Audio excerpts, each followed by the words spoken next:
National highway 11 पर Jaipur overbridge के पास overtake करते समय कार व ट्रक की भिड़ंत हो गई।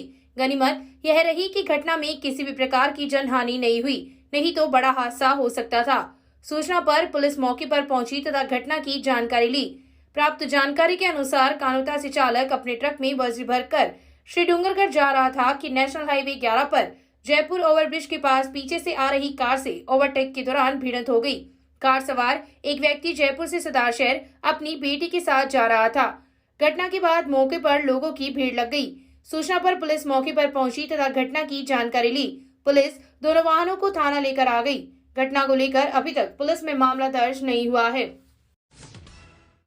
बढ़ते पेट्रोल व गैस के दामों से जहां आमजन परेशान है, वहीं महंगाई भी आसमान छूने लगी है। सब्जी के भावों में 5 से 10 रुपए का इजाफा हुआ है। वहीं क्षेत्र में नींबू 200 रुपए प्रति किलो की दर से बिक्री हो रहे हैं। गत दिनों मिर्ची एवं नींबू के भावों में वृद्धि होने से सब्जी के जायके के साथ साथ रसोई का बजट बिगड़ गया था, लेकिन वर्तमान में हरी मिर्ची क्षेत्र में 60 रुपए प्रति किलो की दर से बिक्री हो रही है। वहीं नींबू थोक में 180 तथा खुदरा में 200 रुपए किलो की दर से बिक्री किए जा रहे हैं। पेट्रोल, गैस एवं खाद्य तेल के बढ़ते दामों से रसोई का बजट भी गड़बड़ा गया है। लगातार बढ़ती महंगाई से आमजन त्रस्त है। ऐसे में देखना ये होगा कि सरकारें किस तरह से बढ़ती महंगाई पर अंकुश लगाकर ऐसे क्या कारगर कदम उठाती है जिससे आमजन का जीवन प्रभावित ना हो। भारतीय जनता पार्टी की जो शासन है उससे आम जनता का मुंह बंद हो गया। जिस प्रकार से महंगाई बढ़ी है उससे लग रहा है केंद्र सरकार ने सुशासन नहीं कुशासन देने का वादा किया है। आज डीजल की कीमत 103 रुपये के लगभग चली गई है। पेट्रोल 122 रुपये चले गए। सिलेंडर 1000 रुपये के लगभग पहुंच चुका है। उससे लग रहा है कि महंगाई बढ़ती जा रही है। बीजेपी ने देश में रोजगार देने का वादा किया था, लेकिन लोगों को बेरोजगारी की मार है। खाद्य तेल की पदार्थें देख लो, चाहे सब्जी की कीमतें देख लो, जिस प्रकार से बढ़ रही है, निस्संदेह है आम लोगों का हाल बेहाल हो गया। लोगों के अर्थव्यवस्था को चरमरा दिया है।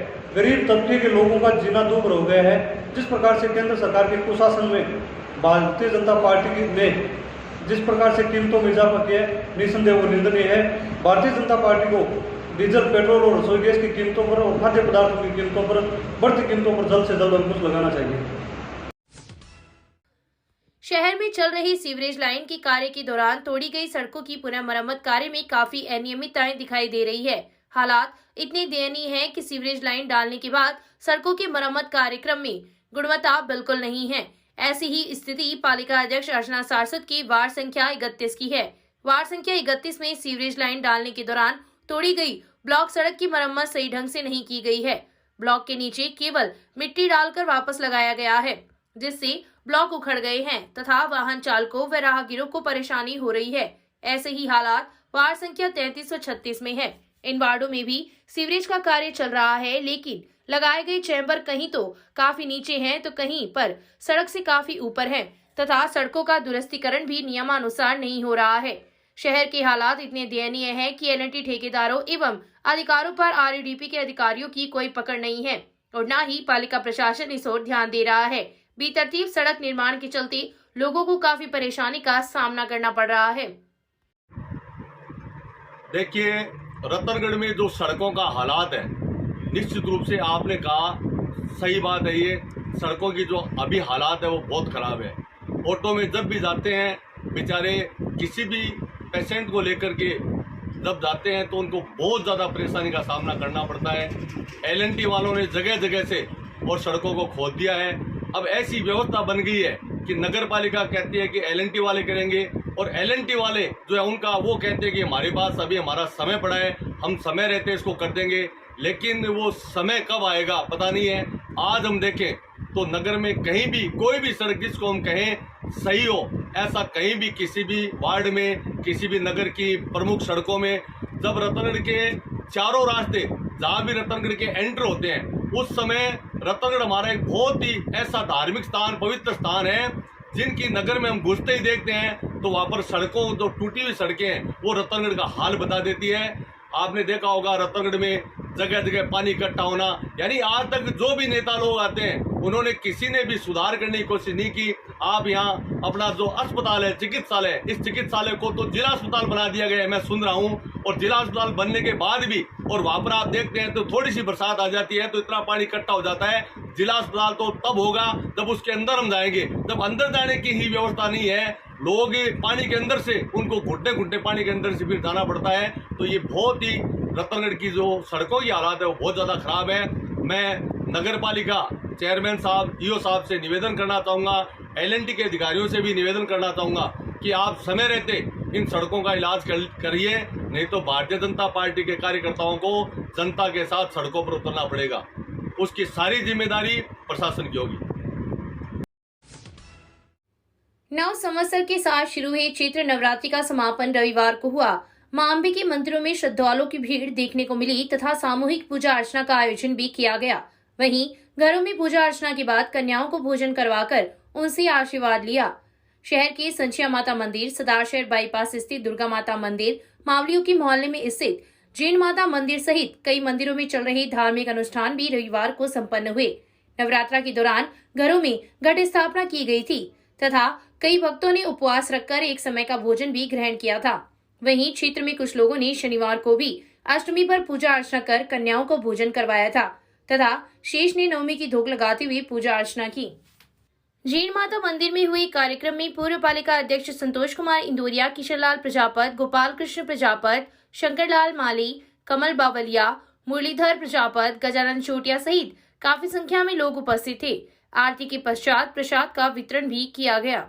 नवरात्रि के दिन से हमारा नववर्ष शुरू हो जाता है। इस दिन माँ अम्बे की पूजा अर्चना की जाती है और माँ के विभिन्न रूपों की पूजा के बाद उपवास और अनुष्ठान भी करते हैं घरों में।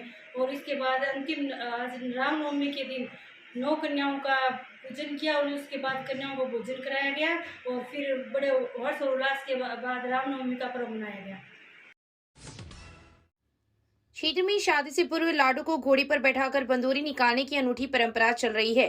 बेटों के बराबर बेटियों को भी परिजनों द्वारा मान सम्मान दिया जा रहा है, जिससे बेटी बचाओ बेटी पढ़ाओ अभियान को भी संबल मिल रहा है। बीती रात रतनगढ़ की वार्ड संख्या 5 में श्रवण कुमार शर्मा की पुत्री ममता की शादी में पूर्व चाचा चाची संतोष व द्रौपदी शर्मा ने घोड़ी पर बैठाकर लाडू की बंदूरी निकाली। इस दौरान परिजनों सहित मोहल्ले के काफी संख्या में लोग उपस्थित थे। वहीं राजादेसर कस्बे में अंजलि प्रजापत की रविवार को शादी है। शादी से पहले परिजनों ने उसे घोड़ी पर बैठाकर बंदूरी निकाली। इस दौरान कुशलाराम पोकरमल घोड़ेला ने कहा कि वर्तमान में समय बदल रहा है, बेटा और बेटी की भेद को मिटाकर लाडू को भी पूरा सम्मान देना चाहिए। बंदोरी में परिजन सहित मोहल्ले की काफी संख्या में लोग उपस्थित थे। तहसील के गांव गोगासर में स्थित शिव गोरख आश्रम में 11 दिवसीय धार्मिक अनुष्ठान का शुभारंभ रविवार को कलश यात्रा के साथ शुरू हुआ। गांव चैनपुरा के शिव मंदिर से शुरू हुई कलश यात्रा मुख्य मार्गों से होती हुई आश्रम पहुंची, जहां पर भागवत कथा का आयोजन हुआ। कथा का वाचन दंडी स्वामी योगेंद्र महाराज कर रहे हैं। कथा के प्रथम दिन उन्होंने भागवत महात्म्य पर प्रकाश डाला। मनसानाथ महाराज के सानिध्य में हो रहे कार्यक्रम के अंतर्गत आश्रम में प्रतिदिन सुबह 8 से 11 बजे तक 111 कुंडीय हवन, दोपहर 12 से शाम 6 बजे तक भागवत कथा एवं रात्रि 9 से 12 बजे तक वृंदावन के कलाकारों द्वारा रासलीला की प्रस्तुति दी जाएगी। 16 से 19 अप्रैल तक भंडारा एवं संत समागम का आयोजन भी आश्रम में किया जाएगा। कथा की प्रारंभ में मुख्य यजमान देवकी द्वारका प्रसाद पारिक ने व्यासपीठ की पूजा अर्चना की। इस अवसर पर गांव गोगासर, चैनपुरा, कांगड़, जासासर, मेलूसर, मालासर, लद्दासर सहित आसपास के गांव के हजारों लोग उपस्थित थे। पड़िहारा कस्बे के सुराना टावर में चल रही रामकथा में कथावाचक ने कहा कि अहंकार का पतन सुनिश्चित है और असत्य पर सत्य की जीत निश्चित है। कथावाचक गिरधर स्वामी ने कथा के समापन पर सत्य व असत्य प्रसंग पर विस्तार से प्रकाश डाला। उन्होंने कहा कि भगवान राम का जन्म धरती के पापियों का नाश करने के लिए हुआ था तथा अहंकार से चूर रावण का वध राम के हाथों से हुआ। उन्होंने कहा कि अधर्म अनीति पर चलने वाले लोगों का अंत एक दिन निश्चित है। बार बार भगवान राम द्वारा रावण को चेतावनी देते हुए दूत भेजे, लेकिन रावण पर कोई असर नहीं हुआ और आखिरकार उसे दुनिया से जाना पड़ा। कथा में सुंदरकांड, लंका कांड व भगवान राम की रास तिलक के प्रसंगों पर भी विस्तार से प्रकाश डाला। कथा के प्रारंभ में चंदा देवी दानमल मंत्री ने व्यासपीठ की पूजा अर्चना की। इस मौके पर हरगोविंद मंत्री, आनंद मंत्री, प्रमोद मंत्री, मंगलचंद जोशी, रामकिशन प्रजापत, बहादुर सिंह राठौड़, ओम प्रकाश श्रीवतमल, हनुमान प्रसाद सोनी, आशीष मंत्री, अभिषेक मंत्री, शंभू सिंह माणकचंद, श्याम सुंदर दिरासरी, सुरेश प्रजापत सहित कई लोग उपस्थित थे। राजदेसर कस्बे में बजरंग दल द्वारा चल रही रामकथा की समापन पर रविवार को एक कुंडीय हवन का आयोजन हुआ। राजदेसर कस्बे की गौशाला में बने बाजोरिया सत्संग भवन में 9 दिवसीय कथा का आयोजन किया गया था, जिसमें आचार्य गंगाधर शास्त्री कथा का वाचन कर रहे थे। कथा के अंतिम दिन रविवार को उन्होंने भगवान की लीलाओं का वर्णन करते हुए कहा कि कथा सुनने से मन निर्मल होता है। कथा हमारे वर्तमान के साथ साथ भूत व भविष्य को भी संवारती है। आयोजन समिति के हेमंत कुमार ने आगंतुकों का आभार प्रकट किया। इस दौरान आयोजित हवन में काफी संख्या में लोगों ने आहुतियां दी। नवरात्रि व हिंदू नववर्ष के उपलक्ष्य में विश्व हिंदू परिषद बजरंग दल द्वारा राजदेसर गौशाला के बाजोरिया सत्संग भवन में राम कथा का आयोजन किया गया, जिसका श्रेय ग्राम के सभी ग्रामवासियों, भामाशाहों और हिंदुत्व के प्रति समर्पित लोगों को जाता है, जिन्होंने अपना समय, तन मन धन देकर इस कार्यक्रम को बहुत सफल बनाया। आज रामनवमी के उपलक्ष्य में हवन का आयोजन रखा गया है, जिसका उद्देश्य चैत्र नवरात्रि के इस कार्यक्रम का उद्देश्य विश्व शांति, भारत में शांति बनी रहे, समृद्धि बनी रहे, स्वस्थ रहें, आनंदचित रहें, यही